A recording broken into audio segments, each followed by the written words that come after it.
Hello YouTube. Today I want to talk about one of my favorite albums by one of my favorite bands, and the band I'm referring to is the band Funkadelic. And the album I'm referring to is Hardcore Jollies. This album came out in, let me see if I get the year right, 1976. And I remember hearing this album, and when I heard it I was floored. And one of the reasons why I really like this album is because it featured funk music along with really heavy rock guitar, really heavy driving rock guitar, and I thought that was just brilliant. And not that many bands were doing stuff like that, you know. I mean, you had certain bands like Undisputed Truth and a couple other funk bands. The Isley Brothers were doing similar stuff, but they didn't do it to the extent that Funkadelic did. You know, Funkadelic really during when they were putting out this stuff, it was really cutting edge, and they were really quite unique in the way they were putting stuff out. But this is one of the albums that had a big influence on me. And one of the reasons why it had influence on me is because it featured the guitar playing of Eddie Hazel. And I always loved Eddie Hazel's guitar playing. Just to give you a little background information, when I was in high school, I remember I got in touch with Eddie Hazel. A friend of mine knew him, and he gave me Eddie Hazel's telephone number, and I gave him a call. And I was like, Eddie, I want to get with you, record with you, and you know, he was down with it, and we were going to do something. But at the time I was really young and I didn't have a car, and so we never got a chance to get together and do a project.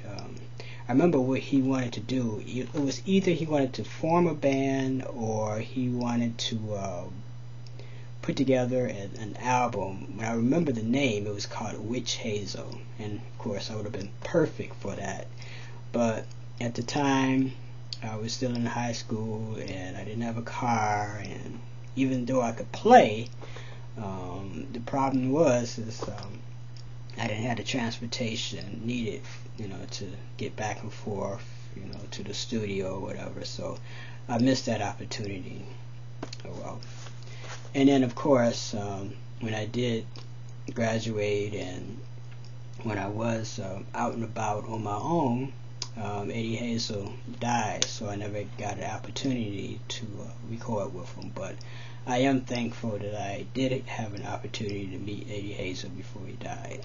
He's an awesome guy. Anyway, back to this album. Just to tell you a little bit more about Electrifying Mojo. Electrifying Mojo started the careers, or helped start the careers of quite a few people, and the ones in particular were Prince, The Time, and he helped promote the career of George Clinton also. Electrifying Mojo had a program, used to come on 10 o'clock I believe it was 10 o'clock at night, and it used to come on every night, except for I think Sunday nights he wasn't on. But he would play just all kind of crazy stuff. He would play Parliament Funkadelic.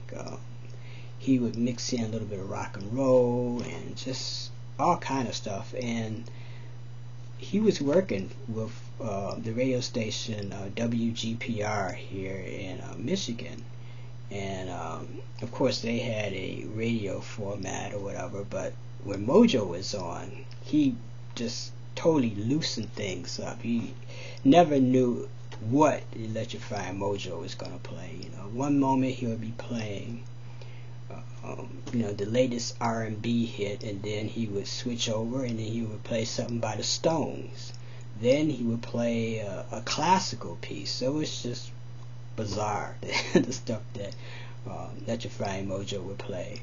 But I tell you, that definitely had influence on me and influence on how I looked at music, and it influenced my guitar playing, my music education, and everything. So definitely an influence on me. And just to give you a little bit more information about Mojo, when the time when they came out with their album, it was funny because Electrify Mojo had this mystery song that he would play every night, and he wouldn't tell you who it was.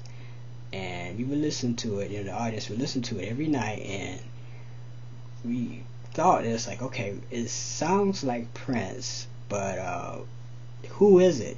You know, it sounds sort of like Prince, but I don't think it's Prince. You know, that's what was going on in my head and just about everyone else's head. And when he finally told us that, you know, it was the time, and it was a group that was sort of like I guess it was produced by Prince or one of his, you know, friends or whatever. You know, we were all like, hey, we want to go out and get this. And at the time, I think Electrify Mojo was the only person that was playing that song on the radio. He was like the first. So that was really, really cool. So those of you who live here in Michigan, and if you're a little older, you will remember the Electrify Mojo, because he was definitely a force to be reckoned with back in the 80s. He was so important that I remember one time, and I wasn't at this concert, but I heard when George Clinton landed the mothership on stage, it wasn't George Clinton that came out that night, it was actually the Electrify Mojo. So that's how important the Electrify Mojo was. And back in the 80s, when Electrify Mojo, when Prince was not giving interviews with people, the Electrify Mojo somehow got Prince to do an interview, which was a really big deal, because during the 80s, the early 80s, Prince wasn't being interviewed by anybody. You know, if you would read something by Prince in Right On magazine, those of you who remember Right On magazine, but if you would read something by an article about Prince, it would, you know, if Prince would say something, it would be like, you know, 2 or 3 words, and that would be it. You know, Electrify Mojo was actually able to interview him. So that's how important Electrify Mojo was back in the day. But anyway, back to this album. As I said before, this is one of my favorite albums by Parliament Funkadelic. Actually got it upside down.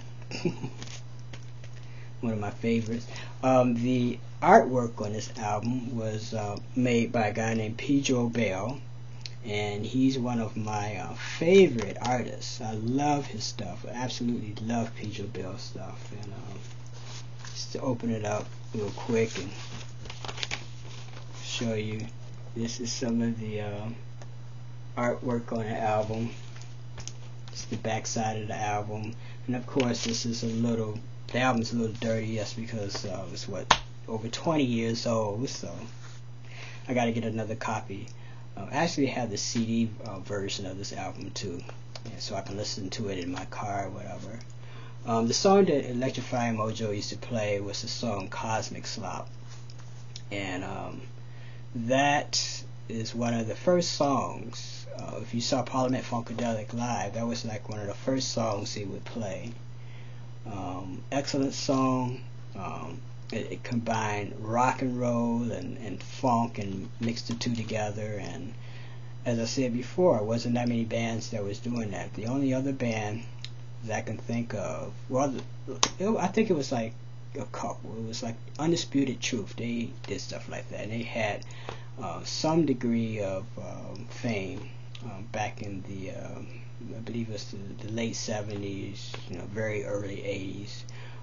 And then of course the Isley Brothers with Ernie Isley, and they would get some airplay. But this album has some really cool songs on it, like Cosmic Slop, Coming Around the Mountain has this excellent solo by Eddie Hazel on it. Smokey on Hardcore Jollies, You Scared the Lovin' Out of Me was just awesome. And a lot of this stuff is really it's kind of esoteric in a way, because a lot of the stuff is like, you can kind of understand why radio stations wouldn't play it, because it was just too doggone weird. But those of us who love music and were musicians, we just ate it up. Um, as I said before, it was too funky for the rock and roll radio stations to play it, and it was too rock and roll for the black radio stations to play it. Except for Electrifying Mojo. Electrifying Mojo would play it, so that was really, really cool. Okay, well anyway, that's my short album review of this Hardcore Jollies album by Parliament Funkadelic. If you don't own it, I highly recommend you going out and get it. This is an awesome album. It's one of my favorites by Parliament Funkadelic. So go out to the local video store. Go out to your local. Actually, do they even have record shops now? You probably have to go to Amazon.com to get things now. I guess that shows how old I am now, right? Record shops. Go to iTunes. Go to iTunes. Download it on iTunes. If there are record shops in your area, if they still have them, go there and buy it. Or, get it somehow, because it's an excellent album. Alright, until next time, love is the law, and always, peace.